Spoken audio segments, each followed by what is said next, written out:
Scene 1, Apple, take 2. Hello, everyone. Tom and I are very excited to bring you an exclusive look at our new film, Edge of Tomorrow. Take a look.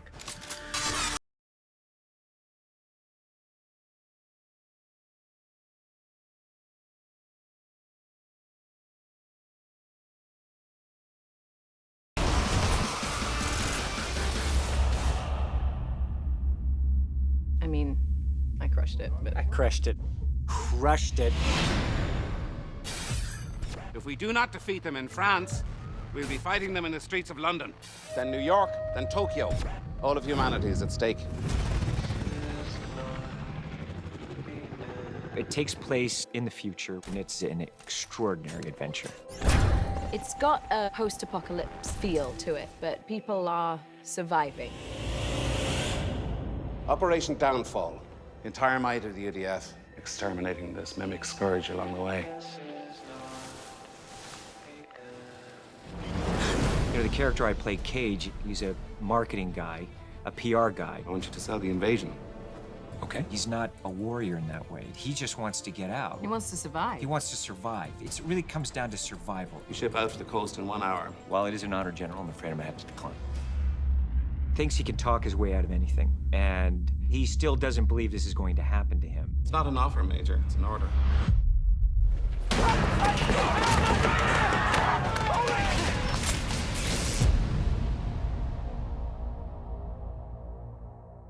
What day is it? Judgment Day.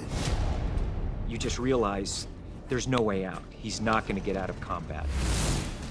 Remember, there's no courage without fear. I think there's something wrong with your suit.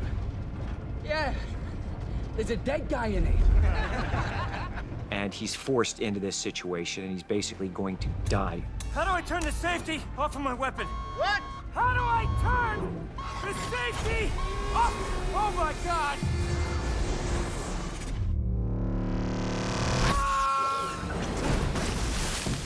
Cage killed one of these aliens, and he inherits this alien power to time loop and relive battles day after day after day.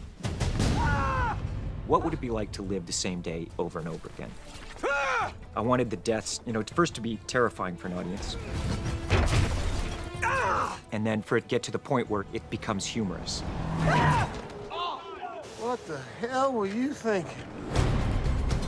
Sergeant Major Rita Vrataski, who's the most highly decorated soldier in the United Defense Force, she's this rather mythical hero in the movie. It's an extraordinary badass character. I love her. Bloody hell, it's the full metal bitch. She doesn't like to be called No, that she doesn't like character, that. But they say I it liked affect- being called. I thought that was quite cool. Yeah. Yeah, to not play the doe-eyed damsel in distress. Not in this movie, guys. He's absolutely shocked what happens to this great warrior in front of him. Get down! We're getting slaughtered. You need to get us off this beach. But he's saving her to save himself because he's terrified. And he doesn't know what's happening to him, and this is a nightmare. Come on! Come find me when you wake up! Yeah. At first, he just wants to find out, you know what's happening to me, tell me so I can end this and get out. What happened to you happened to me. I had it, I lost it, okay? I feel that when Rita meets Cage for the first time, I think she despairs at the idea that this guy, who has never fought a day in his life, is the only hope to them winning the war. I think she's like, really, this guy. I mean, that's great. There's a cure. How do I get rid of this? First, I need your help. With what exactly? Winning the war.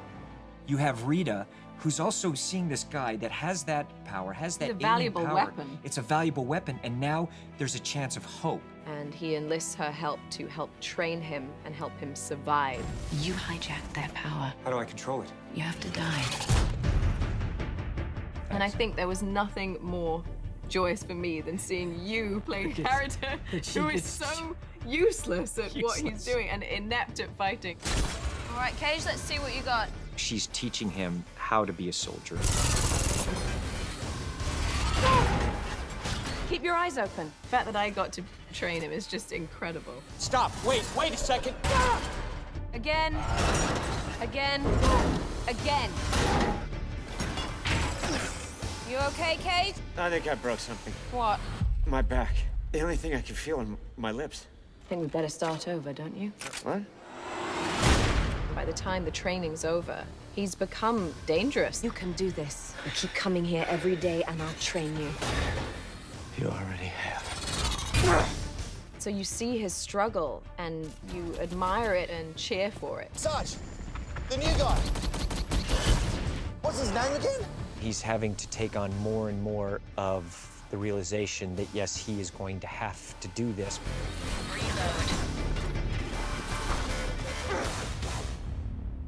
What do we do now?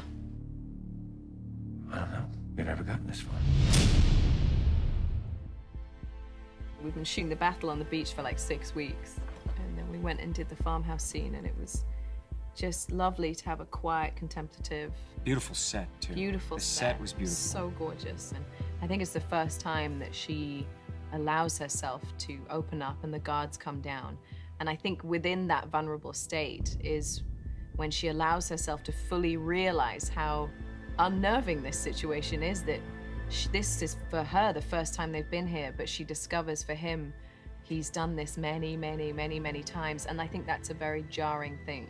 I can't believe you found coffee. Sugar, right? Yeah, here. Hold on. 3. You like 3.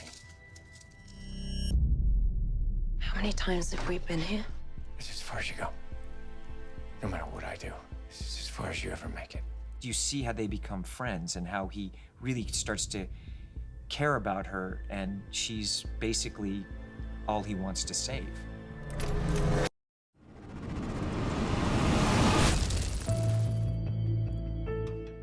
For me, the heart of this film is determination and the perseverance of the human spirit. You really feel these two characters together that are alone but want to save the world. I thought you were dead. Not yet.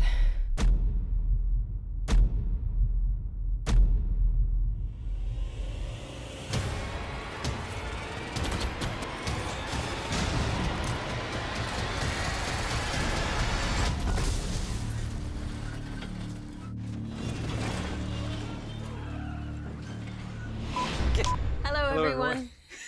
Come on, man. We said it every time. 5 for 3. Oh, No, and then he goes, 2, 1.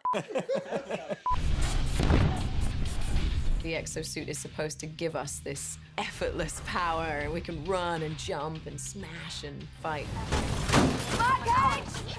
I did not want to do a CGI suit so that it'll feel real to the audience. I showed up a couple of months early to really R&D the suit. The exosuit itself is very detailed. The kind of weapons that it carries are just fun, cool.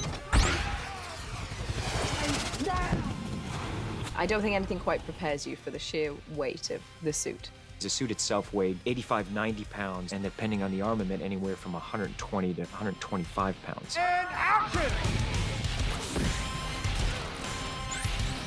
I cried on Tom Cruise the first day I put the suit on, and I didn't cry again for the rest of the shoot, but that first day I was like so overwhelmed by the weight of the suit.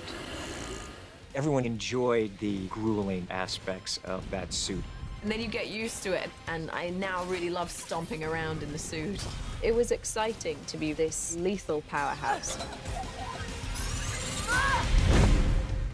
It's an infectious thing to be around Tom Cruise. He has this wonderful, irrepressible enthusiasm every day on set. He strived for it to be the best version of every moment, every scene, every day. It's not just action when it's done well, it's character, it's story.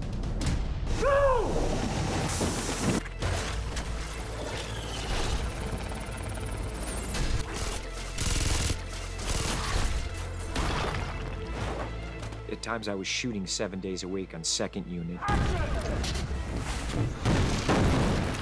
And for this character, you had to have him get pounded. He does it because he wants people to enjoy themselves. He wants the film to be as incredible as it can be, and he wants you to be great in it as well. So he's a very generous actor. Emily has not done action. There's no easy feat. This is the deep end of action. It was going to be a challenge, so I spent about 3 months training for it. So I did Krav Maga, which is this Israeli martial arts. I did gymnastics, I did sprint training, I did weight training. I then came to London and learnt all of the stunts. 3, 2, 1, action! Trying to capture the choreography and the sheer violence at which she fights was the challenge.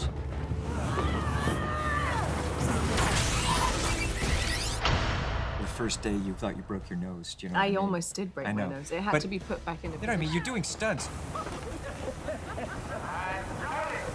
I smacked myself in the face because I caught my sword on the wire, and I hit myself with my own sword. It wasn't even a cool story. It wasn't like, oh, like Tom missed a punch and smacked me in the face. You know, it was That would be cool. Like, that would have sucked. it would have been a cool war wound, you know, like I took a hit, man, you know, but I hit myself. Like, better if Bill Paxton did it, maybe, but me. Maybe, but like, maybe not you. Idiot. He's a gentleman. He wouldn't do that. He would never miss a hit. Never.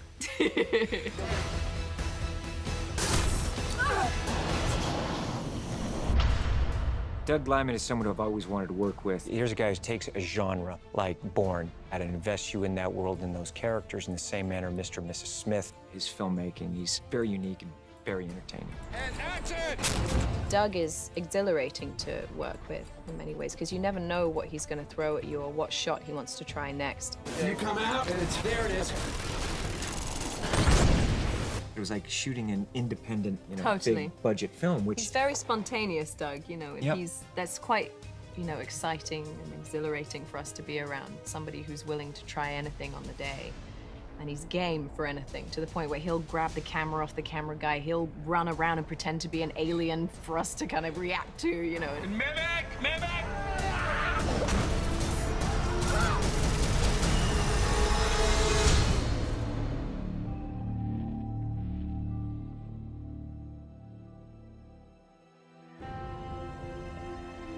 This is not the end.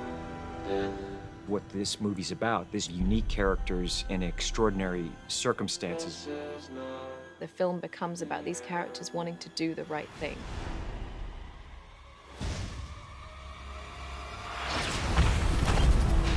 That was the journey that we went on every day, was really trying to find the humanity in this relationship in a very high concept movie.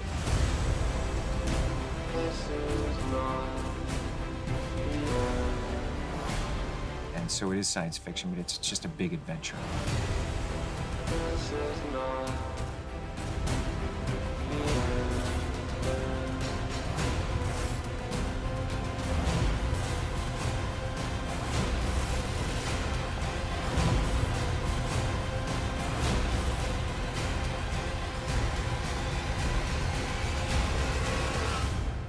It's gonna be dark in a few hours. And curl up by the fire and open a bottle of wine. We should just reset. Whoa! I think if we look at each other and then we go, hope to see you tomorrow. Hope to see you tomorrow. It's got humor, it's got scandal. There's like, what do you want to see? It's got it.